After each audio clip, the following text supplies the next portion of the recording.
Yes, hello, folks. Welcome to the weekly Manchester United podcast. As always, I'm your host, Phil Bryan, joined with my regular co-host, the excellent James Rhodes. Of course, this podcast is going to be dominated primarily by the news that Ten Hag has been dismissed after a disappointing result the weekend against West Ham. Probably, in my opinion, of all the low moments during Ten Hag's time, may have been the least culpable performance. Because I thought United played actually quite well for most of it, and I think it's fair to say that that result was more about the players than it was about anything that Ten Hag set United up to do. I think he has every right to expect professional footballers take simple chances. But nonetheless, it is a collective. It's a body of work that extends beyond West Ham. Despite the fact that in that game we saw arguably one of the worst decisions you'll see with VAR, just an absolutely appalling decision that with a penalty that will not be given again the rest of the season. But here we are, familiar territory. We felt that this might happen during the last international break. We'll evaluate INEOS, their decision-making process at this, what they do going forward, and I'll give my opinion on Ten Hag, and I really think the second season made the rest of his tenure impossible. And I think that United were an impossible football club to manage in the second season. And I think that was where everything really that contaminated Ten Hag for a lot of things that weren't his fault, to be fair. But a football manager has to be responsible for football performances and football results if they're not responsible for anything else. And I have to say I have mixed emotions, maybe because one, I wanted this to end. I don't lose any sleep over football managers getting sacked. They walk away with enormous amounts of money, and it's the most likeliest outcome in the job. But I still don't take any pleasure in someone's demise.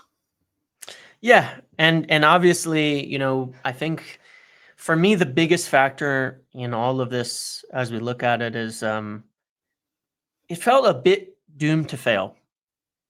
And I think they gave a go of it this year. But when you look at everything that's happened since INEOS have come in, they're trying to course correct, right, on 20 years of bad ownership, 20 years of mistakes, 20 years of problems.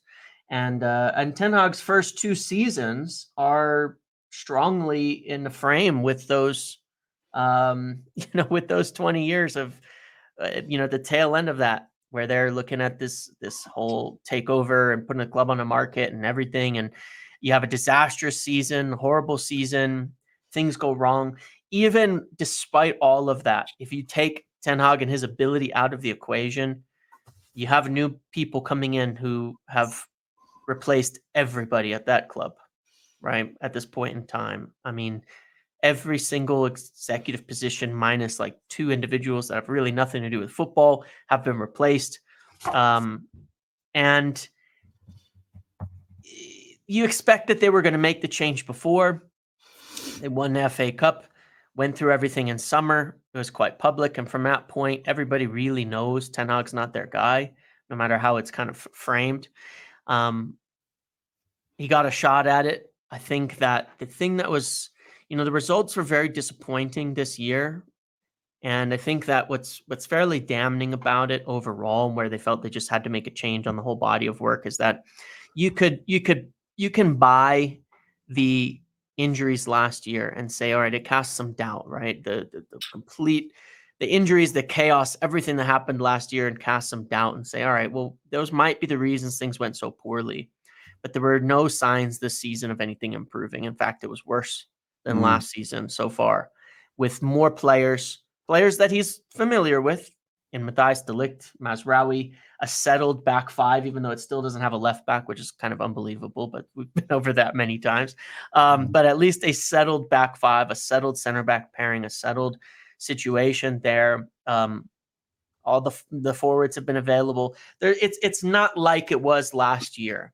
And things just haven't improved. And I think that they just felt there were really not enough signs that there was, you'd have to be living in some sort of some kind of delusional land for me to look at what we've been doing and say, yeah, you know what, I see the positives where this is going, because there really weren't any, and it just got too much. So like you say, on the body of work, the decision is made after West Ham. It provides probably a good time for it since it comes after a loss, but it's not really that. Like you said, it is the body of work. They were considering it during the break, and I think for the most part, they wanted to give them a little more time, but also give themselves time to line things up, as we've kind of seen the stories on that they've been exploring things and talking to people and looking at all of their options, which I don't think they expected to do this early in the season, but it's just a necessity of the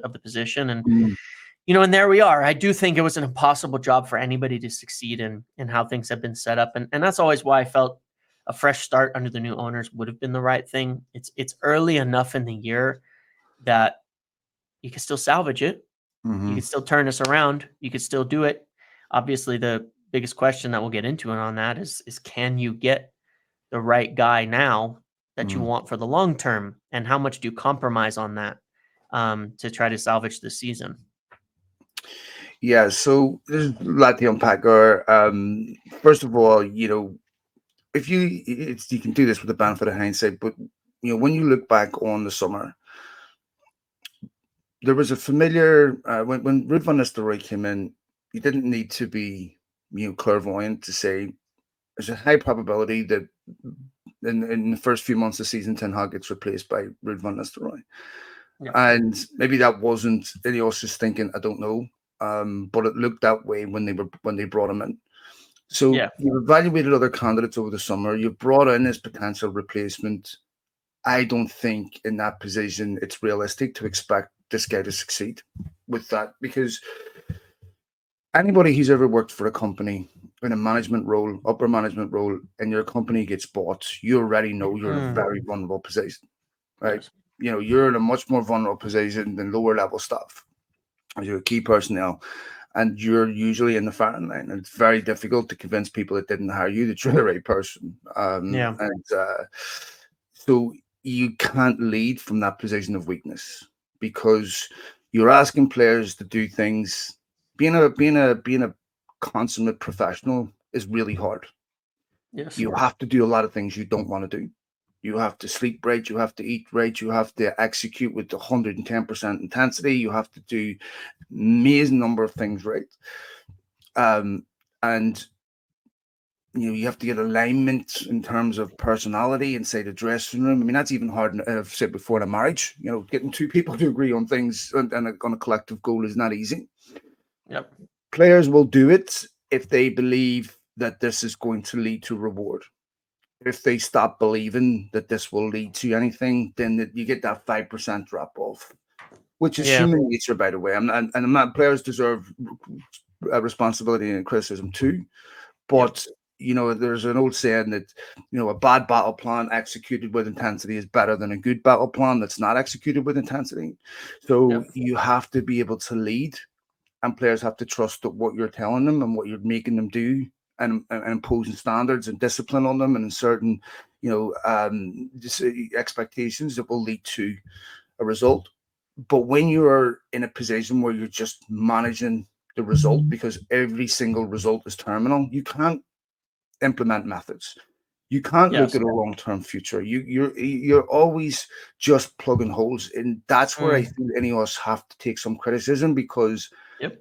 I feel like they sort of half committed to him, where it was like, okay, we don't think. I mean, I remember talking to this podcast, James, where we talked about if he stays, I think he'll get to about October, and Yeah. if it's not working, they'll cut him, right? Yep. But when you're constantly interviewing other people, and I understand contingency, you have to be looking at other people. How long do you need to make up your mind? First of Yep. all, football is not rocket science, right? You're not trying to build, a large hadron collider in CERN here for, this is, if you do the right things, you hire the right people, you invest in the right areas, you'll be successful, right? Yeah. I mean, eventually. So Yep.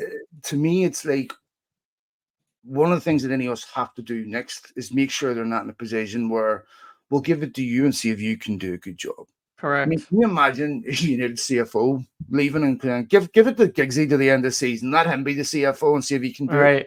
No, they'd never do that, right? Yeah. INEOS's job is to make sure somebody doesn't get a go and see if they Yep. can do it. Their job is to make sure they can properly evaluate someone and Yep. say, you have the attributes, you tick all the boxes, you are a candidate as a result of an exhaustive process. So we're going to give you the job. If you can't turn around to no serious football club, no serious sporting institution turns around and says, "Here, you have a go at the top job here, and see if you can do it." Like this is, what are we talking here? I mean, this is where INEOS now where they're going to be evaluated, and I Yep. felt one of the things that I felt that was different about yesterday that I hadn't seen before was yesterday was the first time I really saw the media take aim at INEOS for their Mm-hmm. inactivity. Yep.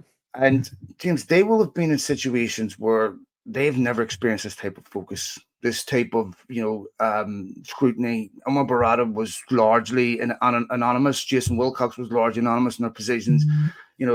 Christian Vivel, all these people, and now there's enormous focus on you, Mm-hmm. Jim Ratcliffe, Brailsford, all this on how you do your job.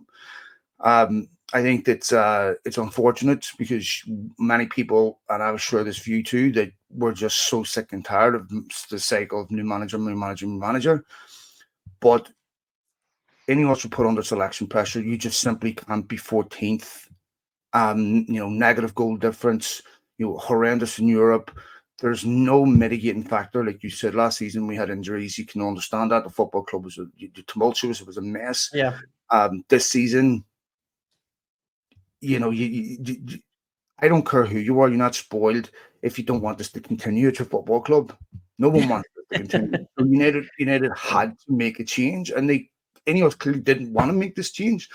Mm-hmm. But the question INEOS are asking of Ten Hag is the same question they have to ask of their next manager, which is why I want nothing to do with Thomas Frank.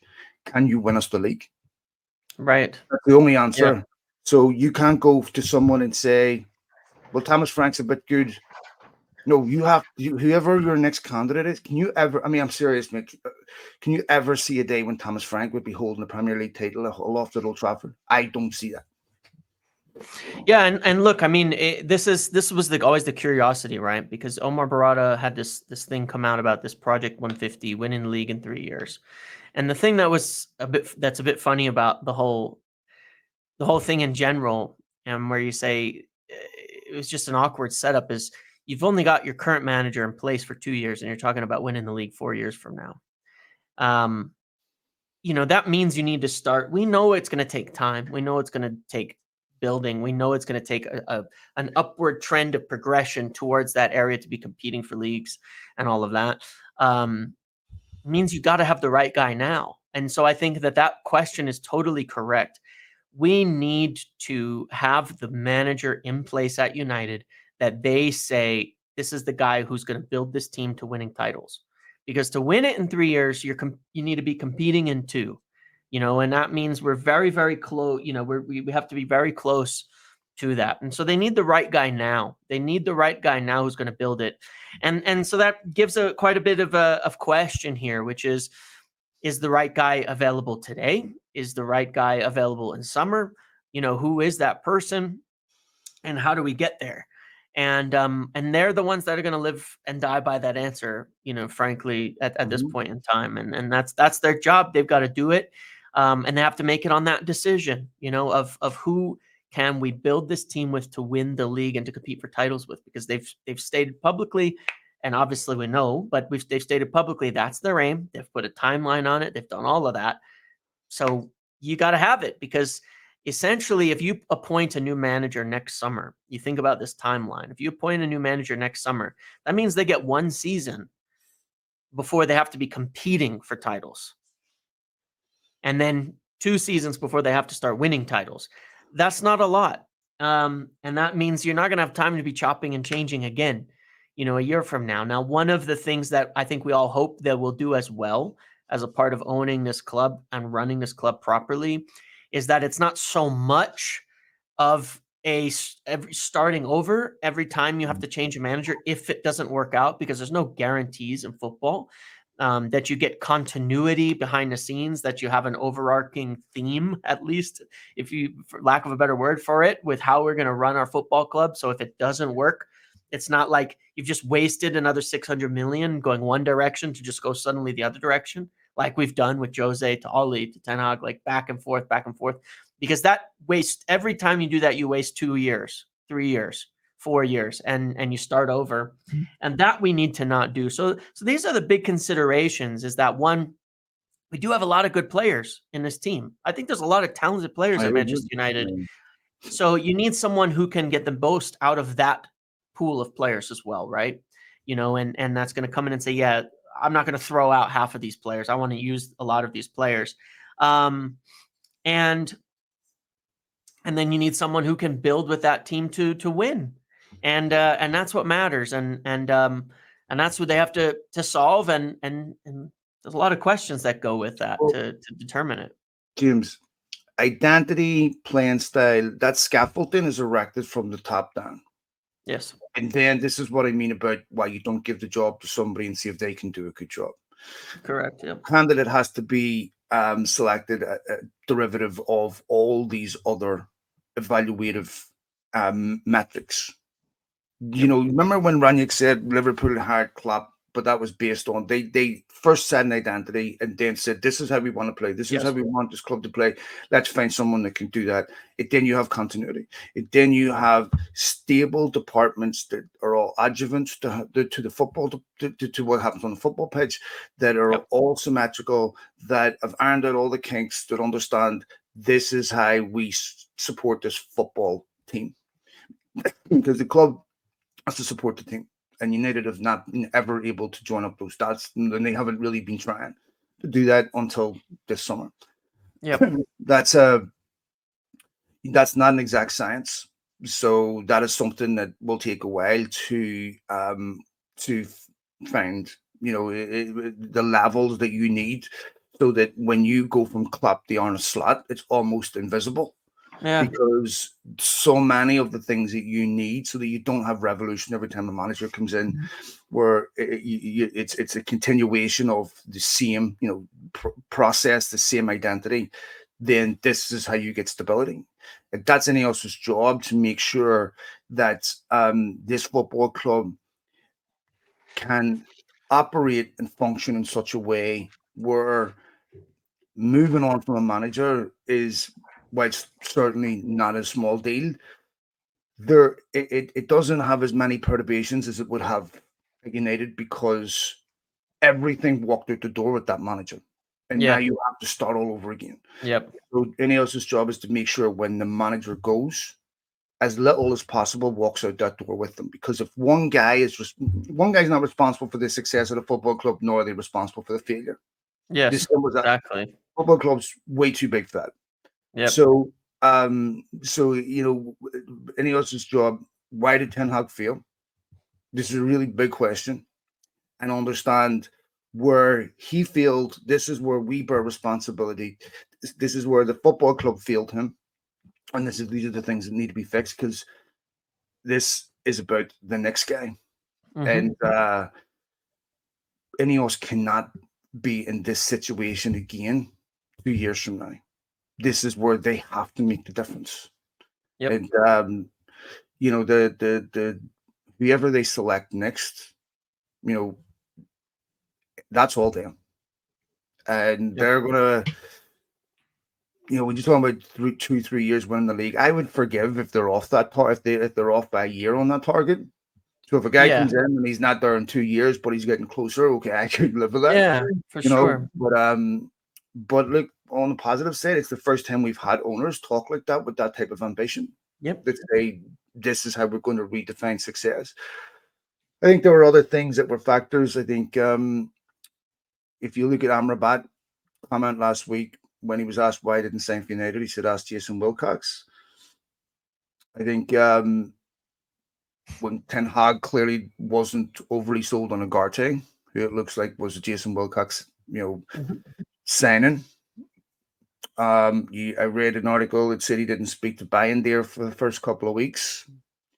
I think those are factors. I think when you work for somebody with a different remit and then you get new owners that change, that usurp a lot of your authority, that's really difficult to adjust to. Yeah. So I think that there were other factors in this, and I'm sure people like Agarty this morning are relieved. Yeah. But it was a bit unfair to be dropped. We played really well against Fenerbahce, but you know,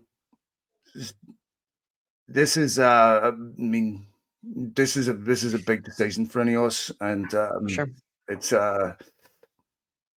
most managers feel at United. I don't think it has to be defining for Ten Hag, but it was the only decision United could make. They couldn't persevere with this. Yeah. And as you said, is the first time that owners have said what they've said with those ambitions. And the positive is, and this is sort of the slight argument against some of the feelings of like, oh, we've been through the carousel, right, of managers over and over and over of that. But this is also will be the first time since Sir Alex Ferguson left that a manager will be appointed for the right reason too. Mm. Because this was, how they chose their managers. You might as well just put names in a hat and pull them out, how they chose them. Big name, big popularity, very little, thought process for it. When Louis van Gaal came in, he had a very specific idea of what he wanted to do, right? And then he was sacked, obviously, as we know, because it was discussed a lot last season after winning an FA Cup, and they brought in Jose Mourinho, who's nothing like him. And then they let him go, and they brought in Ole Gunnar Solskjaer on an interim basis and gave him the job off of an emotional high of beating PSG in the Champions League and some recovery. And it's never been for the right reason, because there's never been people there to make the decisions for the right reasons. Now, for the first time, we will have that. They will make the decision for the right reason. Does it mean that they are 100% to get it wrong, right? No, but obviously I think we have a better chance than Joel Glazer picking him out, and deciding on who he wants, or someone completely unqualified for it. We certainly have people who are experienced, people who will be choosing it on the basis of not just doing all right and getting top four. And I don't mean this as an insult to Ole Gunnar Solskjaer, but that's why he got the job.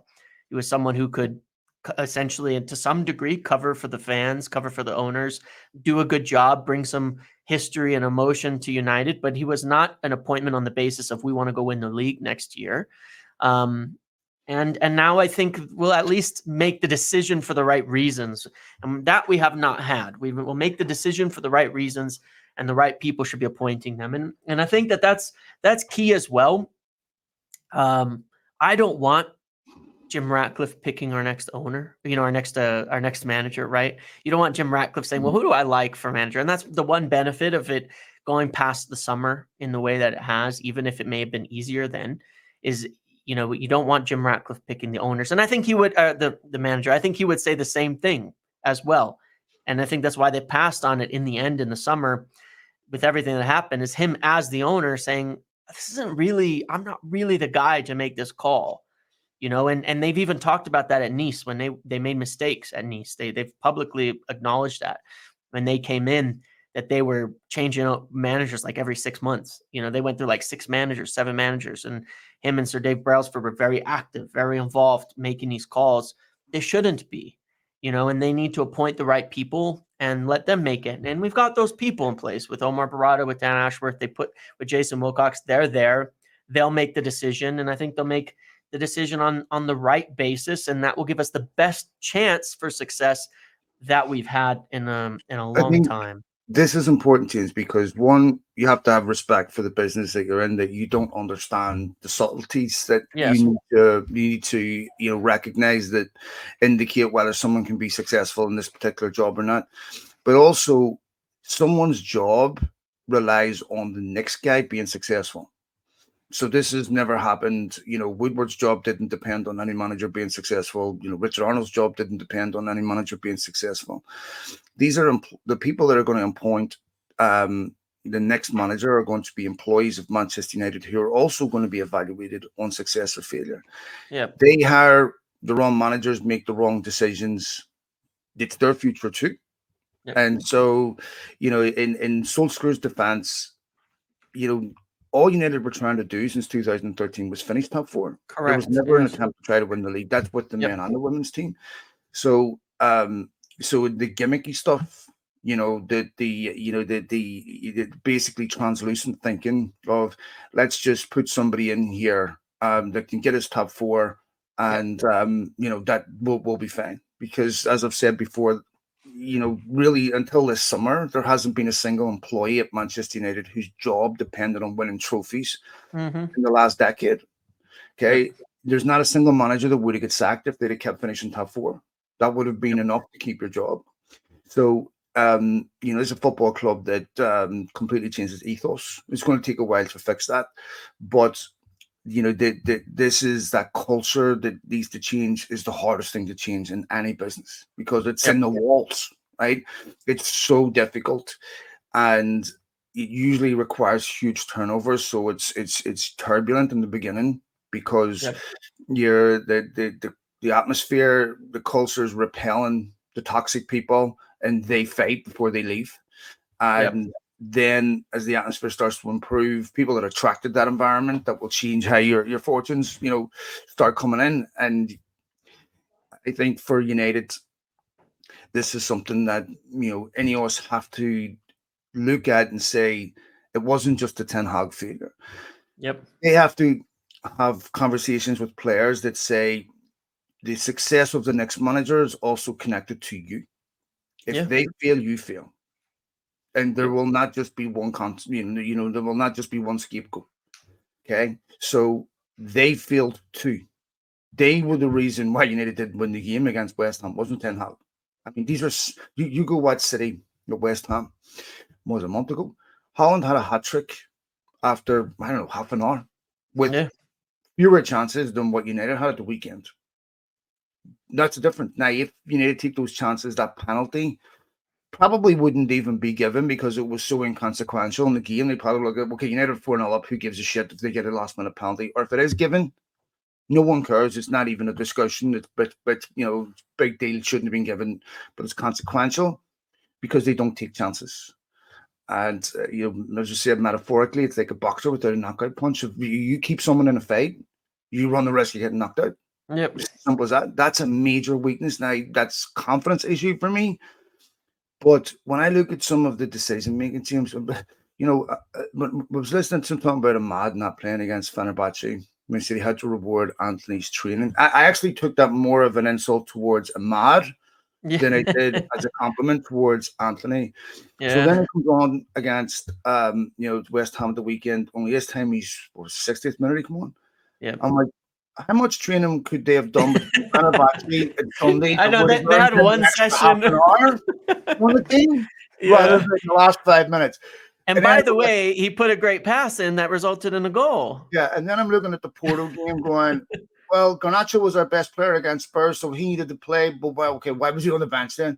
And so we'll hook up Marcus Rashford at halftime, despite him playing one of the best halves he's had all season. I mean, these are things that don't make sense to me. And I'll tell Yeah. you something, James. You see that comment about Ahmad's training?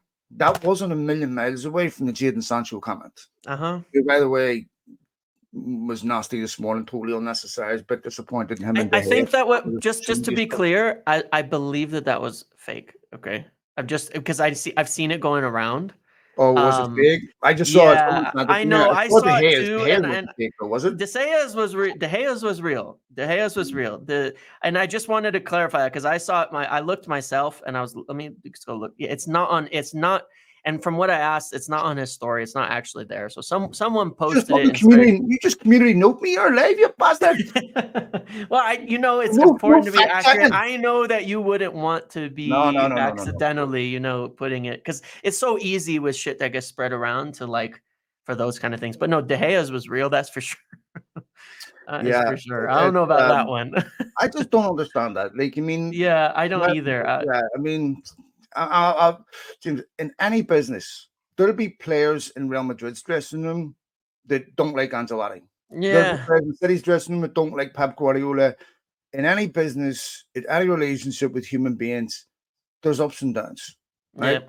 And there's fights, there's arguments, there's resentment. There's just life, right? Yep. So, just don't see the point of that. And Yeah, just you can just do like Rafael Varane, just like the post and move on, which is what he did. But you know what, though, James? Yeah. Rafael Varane United were right to move Varane on. Of United course, were of course. right to move De Gea on, Yes, right? I agree with And both of those things. so, Yeah. it's about respecting the club, Yeah, in my opinion. agree. I Yep. just I think it's unnecessary, and you know, I'm sure there's plenty of other players feel the same way. I'm sure Martial, lots of other players feel the same way Yep. about this.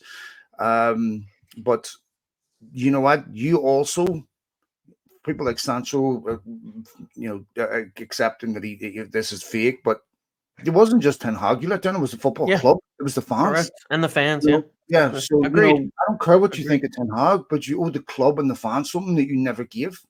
And so to me, it's like De Gea, he gave great service to United, but that just disappointed me. But Seems unnecessary. Yeah. like I said, it's never really one thing, but maybe INEOS will learn from this too. That when I was watching United over the summer, I think it was the Arsenal game in LA where we were at. Van Nistelrooy had a presence on the sideline. It looked like a manager, and then I don't know if someone talked to him, but he started sitting down a lot more after that game. Yep. He saw the baddest game in San Diego, and he was taking a more reserved role. Yep. But that had a weird energy. It definitely did. Yeah. This is but like you're having marital problems and bringing Channing Tatum in as a roommate, saying, "All right, mate." It's like, and then 3 months later, It's just here for support. Your It's wife. just here for Like, support. hang on a minute, I mean, and in recent weeks, he was picking up yellow cards. I mean, against Porto, he's out there. He's on the ref. He's doing, manager things. It was kind of like, predictable. It's kind of predictable. Like everyone has different opinion on when you pull the plug on the life support machine. Yeah, and it's a hard thing to accept sometimes when you don't see signs of life, and you have to come to a conclusion that there's probably not going to be a revival here, and everyone's going to feel differently about that. I respect all viewpoints on this because I don't know how you can have anyone with certainty, and I took a long time before I got there, but there was a point really after the Liverpool game and definitely after the Spurs game where I was like, okay, I'm really out of reasons to continue to have confidence and faith. And I know everyone's threshold on that is different, James. And I don't know what the tipping point is, but I don't like giving up on them too soon. But that was where I felt this is going nowhere and I can't do this anymore. Some of it's also based on conversations I'm having with people who, are players representatives on things that, and you have to take some of that with a pinch of salt too. But it was like, okay, this is an inevitability. So where do we go here, my friend? Where do we go? Well, obviously you have a few complications in this because some of the names, some of the people that they might want to hire, we kind of already know from summer, right? That they talked about. A lot of them are off the table. Thomas Tuchel is obviously one that people have spoken about a lot, and he wasn't available and wasn't interested in the job. Turn him down, essentially, depending on which side you sort of believe, whether it's mutual or not. Turn him down. He's not available. Pochettino was interviewed. He took the U.S. men's national team.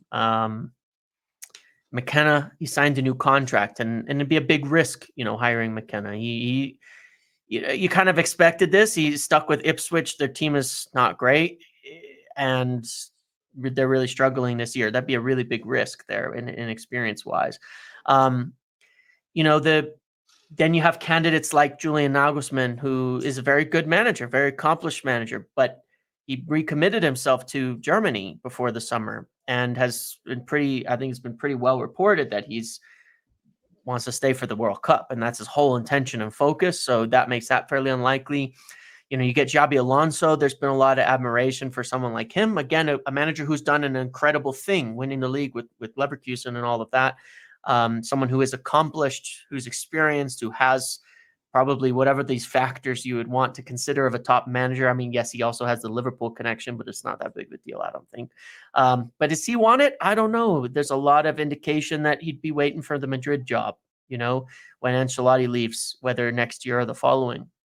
So, the candidate pool is a little bit narrow. I mean, one of the things that is maybe hard to accept, but potentially a reality we've got to look at is you look at appointments of, and I know that they can do this because they've had more time, right? You're talking about Slot coming in for Klopp and it being a smooth transition. And obviously they had the time to build the foundations under Klopp to allow that smooth transition to occur. There's a lot more hirings like that. Vincent Kompany going from relegated Burnley to Bayern. Yeah. Enzo Maresca going from newly promoted Leicester to Chelsea. Arne Slot going from Feyenoord to Liverpool. There's quite a shift in the appointments of managers recently where it's not so much just big club to big club, among the big clubs, like Pep going from Barcelona to Bayern to the City job after they've already built the club and won a title. Like there's a lot of difference. It's different now. And so I could see some of that. And, among the names that were there, Ruben Amorim, still someone very admired that I think fits a bit more of the more accomplished manager. I mean, again, coming from a lower league, yes, but Sporting hadn't won a title for 19 years before he was there. And now he's won 2 and he's well on his way to a 3rd this season, doing an incredible job, also doing well in the Champions League. A good candidate. Unlikely that you can get someone like him during the year because he's on his way to winning a title and has, committed most of the season to them, but you could get him in summer, and then you have the names like that, that you've already mentioned, like Thomas Frank, that, that they like, but is certainly more in this tough to see winning a title with a manager like that, but maybe more similar to a type of a Slot or a Maresca appointment. But is United ready for that? I'm not so sure about that. But this is the tricky part about the future is it's changed a little bit from on the manager front. Who can you go get? There's no Pep. We know there's no Pep out there, right? I mean, the closest thing is maybe Xabi Alonso on his way to it, but there's nobody out there that's a sure thing at the moment. No, everyone's a risk. Even if you go with a Zidane or whatever, someone that's out of work, Xavi alone, Xavi, of course, ex-Barcelona. Yeah. I think United could see where here's a guy that worked with, a bit of chaos with Barcelona, took over from Koeman when Barcelona were in a mess, won them the league. Against Real Madrid, European champions, done this with 16, 17, 18-year-olds. Yep. I know there's people who watch a lot more football than me that don't agree that he would be the right choice, but it's very difficult to select anyone and say they're the exact right choice. I think where I've said this before, where I would be concerned about people like Thomas Frank is that United are in a bit of a difficult position with their players right now, in that they need to show ambition to these players that shows they're serious about winning trophies. I don't know if Thomas Frank walks into that United dressing room and gets their respect. And people, fans and the rest of us could say, who these players think they are, but this is human nature, right? Mm-hmm. I think that Thomas Frank has no connection to Manchester United. So he wouldn't have a lot of grace if he starts losing. Solskjaer loses, he has grace. Van Nistelrooy loses, he has grace. He has no equity with Manchester United fans. So, and then you're asking for a lot of trust that this guy is good enough, despite the fact that he's never won anything, that he can get you, stay with him. I think that it'll be because of his lack of equity, because of his lack of success in his career. I think it would be difficult. You look at Vincent Kompany.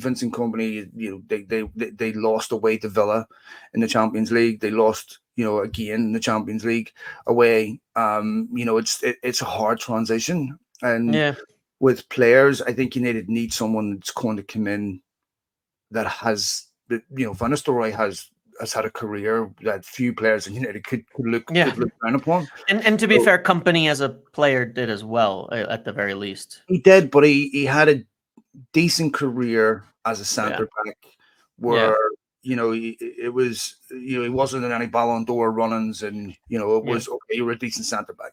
Yep. So people like Xavi, Zidane, Van Nistelrooy, these are massive names in world football that had an obviously standing career, that had major impacts on how teams played, that have immediate respect, that understand dynamics of dressing rooms, of big egos, and how things can go wrong, how things go right.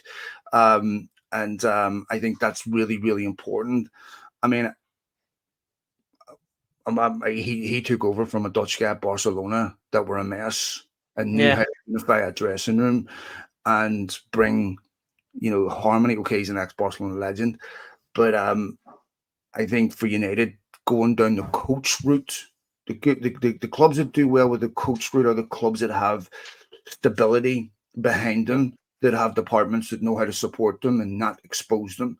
At United, I think you need to be really, really strong. I think you need to have experience at the highest level. I think you have to come in and command respect. And I think that for the psychological impact, because a lot of United's problems are psychological, you can see it. I think that they can't go with someone underwhelming, like a Southgate or, like a Thomas Frank. I'm not saying they should just prioritize a name, but it has to be someone that's, because any of us are going to be held responsible for what happens next with this guy. Yeah, for if sure. you go someone underwhelming and fail, you're going to have a lot of people saying, well, this was obvious it was going to fail. If you go for, the very best and they fall short, you can't fault their ambition. And so this is where this is the first major decision. It's going to be a test of them. And this is a tough one. Yeah, and let me ask your opinion on this, because I haven't quite decided where I stand on this as well. It's October 28th today as we record this, right? There's a lot of season left. United are still in every competition at this point in time, and they'll have to beat Leicester on Wednesday with Van Nistelrooy at the helm to remain in every competition, but they should be able to do that no matter who's in charge, frankly. How much should it weigh the factor of the choice as to this season? Like, just an example, let's say your guy A is not available till summer, but guy C is available now. Obviously, that's a tough decision. Like, the extra 9 months, 7, 8 months of working together, of putting his team in, of potentially winning something this year, of the Europa League is a competition that is open when you look at the teams in it, that could get you into Champions League, even if you can't claw back into top 4. That United should be capable of winning. How do you measure that and make that call? Because I haven't decided myself either what the right answer is. So if I'm Ruben Amorim and I'm getting the call, I'm leaving Sporting right now. If you're going to wait to the end of the season to get offered a job like this, it might never come again, right? I can understand why one or two other managers, the top clubs, maybe Xabi Alonso doesn't want to leave. He could have went to Bayern.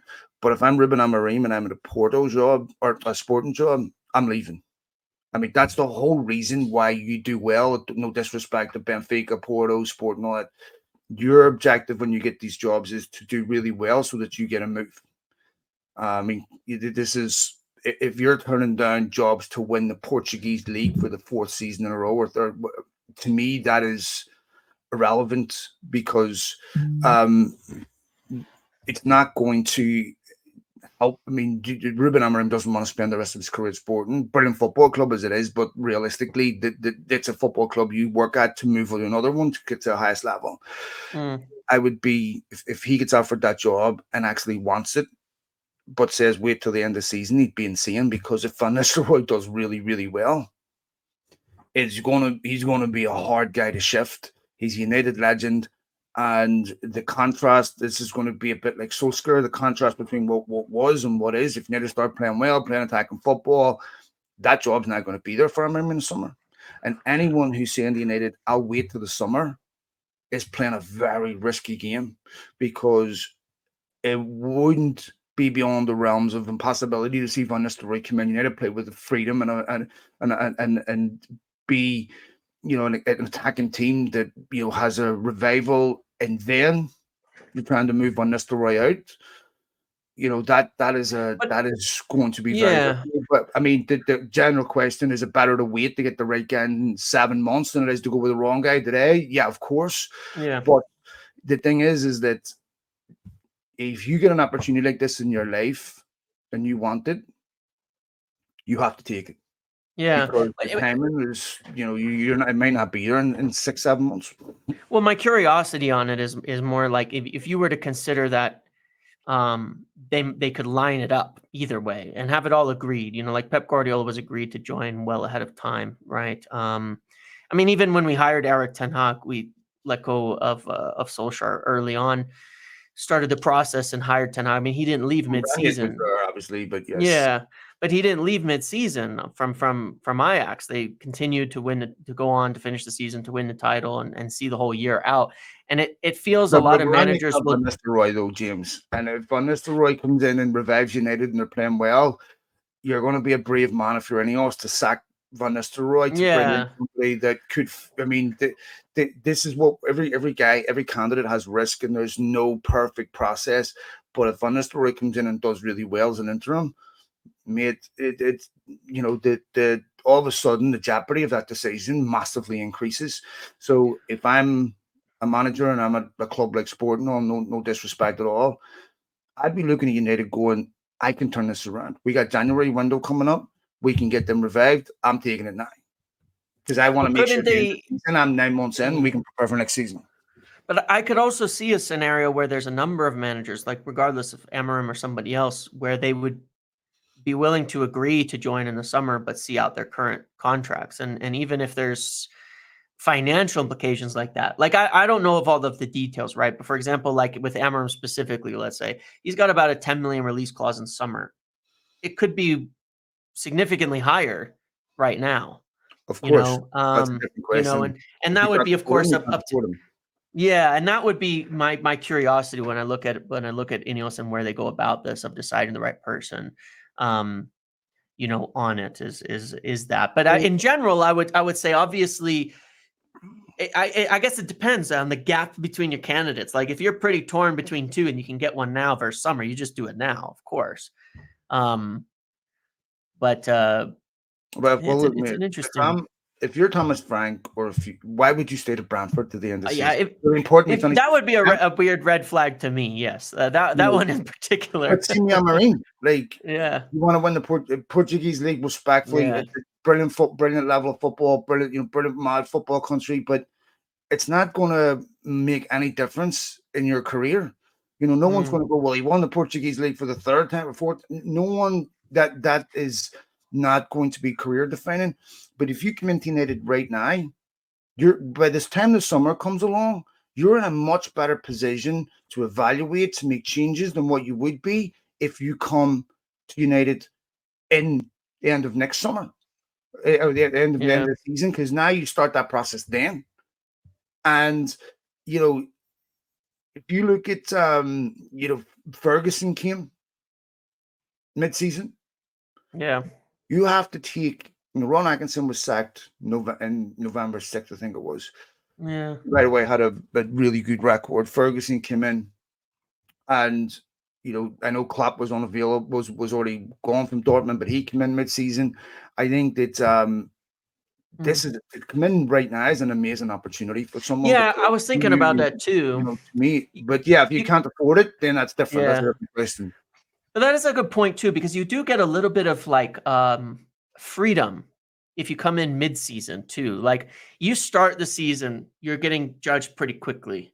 You come in mid-season, the 6 months is a little bit of a free hit to adjust. Which is a good point as well, because you're looking, here's a team in huge decline, which is why they sacked their manager. You're not getting a fresh start with the summer.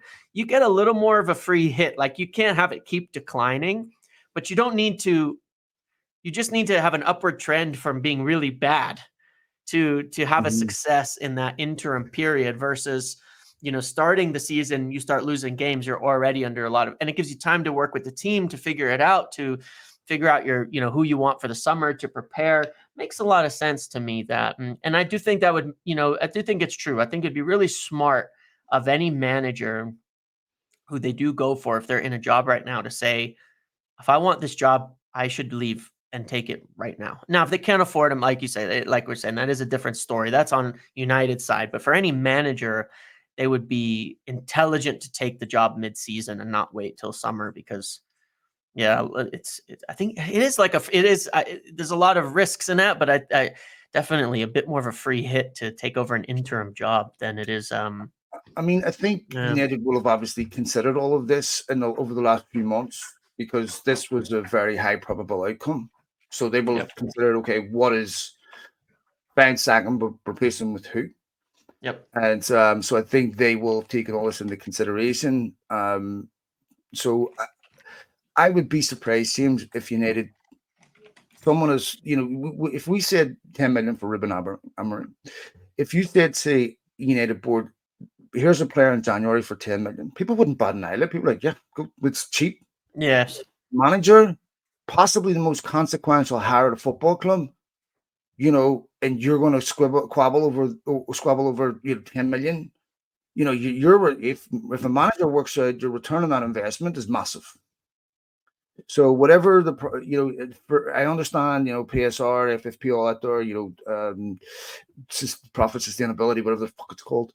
I understand all those implications, right? But United will have taken this into consideration before making this decision with Ten Hag, and it has to be, for me, a process that's over quickly. We can't be sitting here 2 weeks from now having to see, is it this guy, is it that guy, is it this guy, is it that guy? I think they have to be swift, they have to be decisive, and they have to be, clinical in their execution. This is why you have a sporting department that is led by all the right, all the right incentives, evaluative process, and they understand, how to select the right candidate. When I look at all those managers we're talking about, James, those are all very different managers with very different ideas, with very different styles. I don't understand how you can have a short list comprised of managers with completely different identities, and then that's who we're looking at, because so some of that, I would have to say, is probably the media speculating more on the granularity of some of those links with other managers. But I think I know people are not going to like this, or some people won't, but to me, Xavi Hernandez stands out. He's available right now. He speaks English. He worked at a club with a similar ethos to United in Barcelona. They bring through young players. But, it all depends. But to me, that's a guy that would get respect right away. But whether you need to do it or not, I don't know. Yeah. If you were to ask me today, which I've obviously been asked a million times today, so this case, if you were to ask me today who it will be, I know it's going to be, and I'm not saying that this is the right choice, but I'm going to tell you, if you say that,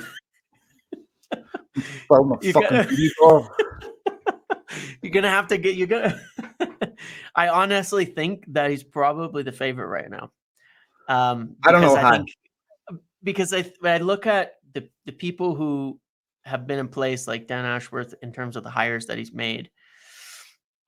He's hired a lot of lower league managers. That works, James. This is Manchester United.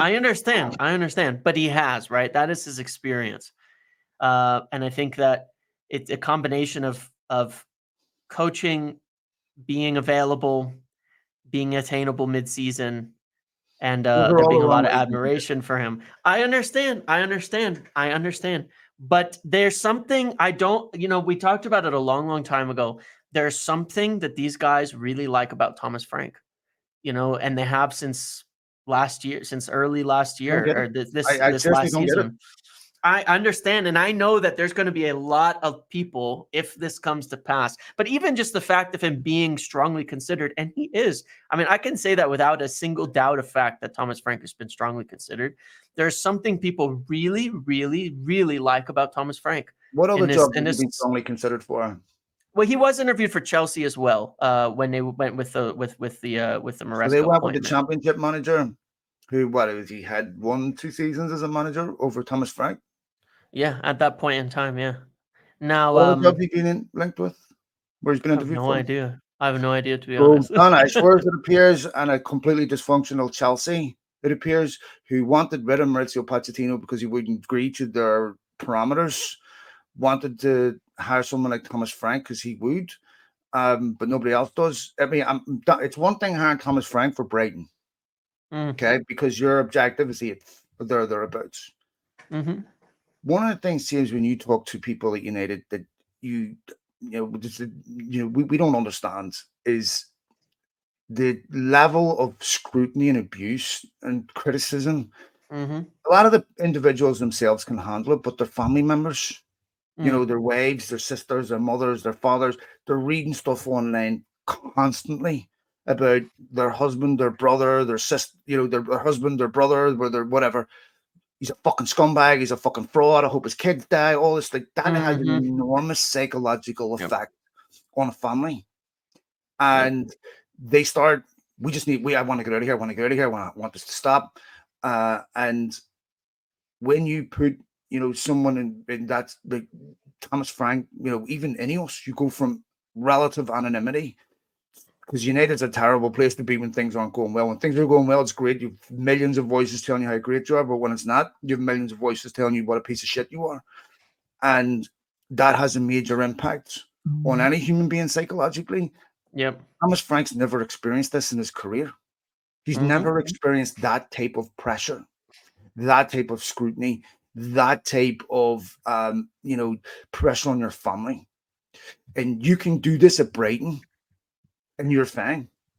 But at Manchester United, you need someone, in my opinion, that has experience dealing with that. Van Nistelrooy does, but it's very, very difficult to handle. And I've spoken to other United managers about it, and it's suffocating pressure.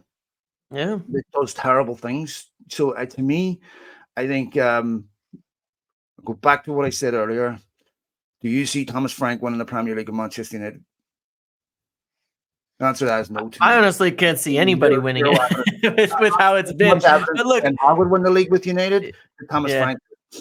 Look, there's and I think it'll probably be the majority that would agree with you on that. That we'll see it. Personally, I flip both ways on certain aspects of it. I'm not even talking about Thomas Frank in particular, but on both aspects of it, which is why, personally, I see someone like Ruben Amorim, who's been in the Champions League regularly. Portuguese league is a weird one, but I would certainly not say it's not without a lot of pressure as well. I mean, Sporting had the whole incident where their fans literally invaded the club and physically assaulted players and coaches and things. You're dominating 90% of the games. Yeah, to a degree, and to a degree, yes. And look, there's always going to be a step up from anybody if you're not hiring.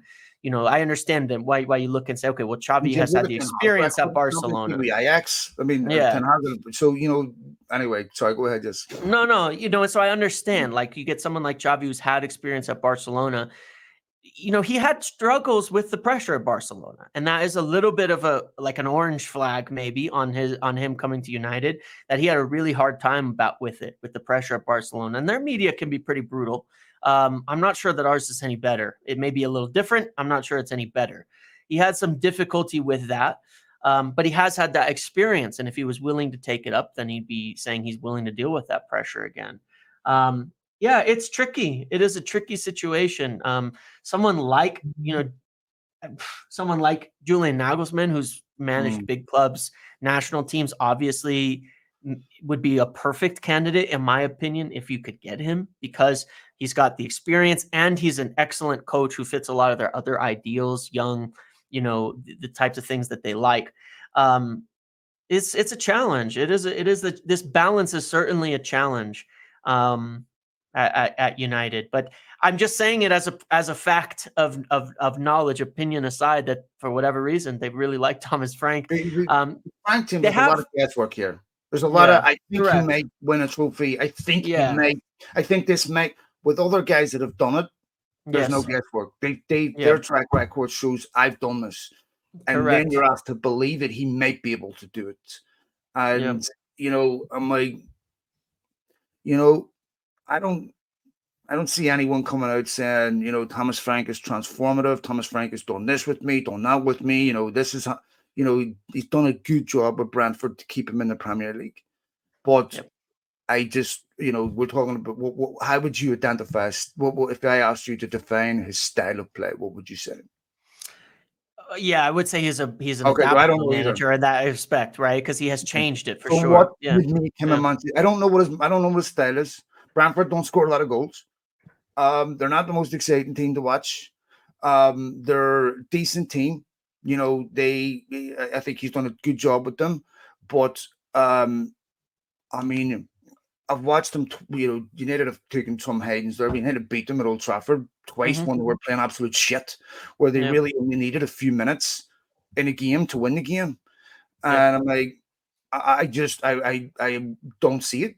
I mean, it's an opinion, so I could be wrong about everything, but I just don't see any obvious character. To me, if I've seen a million managers like him in the Premier League that are decent managers, do a decent job with clubs that keep them up, keep them mid-table, and they just cycle through, and they're never anyone that wins anything, but they've done decent jobs, like Marco Silva. I mean, Marco Yeah. Silva is to me a better option than Thomas Frank. I mean, so to me, but it's average. But when does somebody take a step? Like, let's take a different manager name that we've spoken about once before, just to round this kind of point out, because obviously it's all opinion and we'll see what happens. But someone like Iraola, right? He's taken a step to Bournemouth. He hasn't been there that long. They've improved dramatically under him, I would say. When does that manager take a step up, and to where? Given like our stature at this point in time, we're not a top 4 team even. We've not been consistently on the top of English football. Where does a manager like that take a step up to prove So to themselves? me, a manager takes that next step up with a club whose only ambition is finishing in the top 4. So you go to a Spurs, Like okay, and Postecoglou, sure. and you start finishing top 4. Mm-hmm. Okay, now you've dealt with the next level. We're not jumping another level, okay? Because you've taken a below average Premier League team whose only ambition. If you lose 3 games in a row at Bournemouth, it's not a big deal. Yeah, which they It's not have, yeah. criminal to your season's ambition, so you don't lose the dressing room, you don't lose morale. You're not having people in the media, claiming you lost games that you didn't. It's just totally different. So, but at United, you lose 3 games, you're fucking dead. Yeah. And all of a sudden, you're doing. I'm trying to manage for the result. I don't have time. It's a whole different process. Players, you've got players, have relationships with outlets that are toxic, that are feeding information to them about their team. I mean, it's just on a level you can't even comprehend. Where it's, at Bournemouth, that's not happening. You need to get a penalty, and Gabriel Bonahor fucking self-implodes for a week on the radio, right? I mean, it's bizarre. You need a player walking his dog, and it's a fucking front page headline of Daily Mail. It's like this is this is the pressure, the scrutiny, it's so difficult. And so for me, I think that you go to another club that's a big club with expectation, but not winning the Premier League, and you overperform at them, then to me, I can see the next incremental jump. But taking a manager like Vincent Kompany and throwing them at the top and going, okay, replicate what Pep Guardiola did because you played for him or whatever, is really, really hard. And it's United are in a position, James. If this was 2014 Van Gaal, give a job to Frank. It's you'll get more time, fine. But United are in a position where they have to have success right now. There can't be any more Van Gaals, any more Solskjaerians. There can't be any more of these failures, and the cycle has to change. So this next appointment, you have to be as certain as you can possibly be. And I just don't think that in any world Thomas Frank even deserves to be in the discussion. Like maybe to me, if he took a bigger job and done really well with that team, look what Moyes did with West Ham. I mean, he's not in the discussion for anything. I mean, to me, David Moyes is a better track record and option than Thomas Frank. But these trendy coaches are great if they work for a football club that has stability, that understands how to support you, but United are not there yet. Yeah, not what I agree with. Yep, let's leave it there and we'll see what happens. Yeah. Maybe as an assistant for a while. We'll see. But interesting. We will leave it there, mate. Thanks to all of you for downloading the podcast. Hopefully it's better days ahead. Wish Ten Hag nothing but the best. Thanks to all of you for giving us feedback and retweeting everything. Much appreciated. GMD, take it easy, mate. Have a good one. Cheers, buddy.